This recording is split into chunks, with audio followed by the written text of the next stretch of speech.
Welcome back, guys. Today we're gonna see how to copy data in a new phone.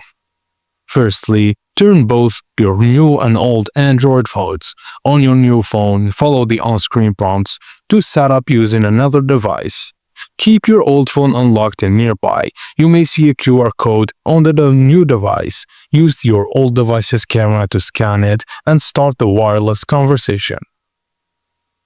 Now insert a physical SIM or set up an eSIM if available, then connect to Wi-Fi or mobile data.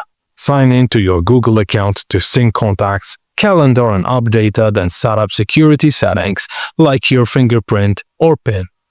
Now, you'll be shown a list of data that can be copied, like apps, contacts, photos and videos, music and audio, messages or settings and Wi-Fi password. Select what you want to move. You can even move apps, of course. Now, the data transfer begins. You can keep using both devices during the process. Once it's done, your new Android phone will feel just like your old one with all your important data in place. Thank you guys for watching, and please don't forget to like and subscribe for more.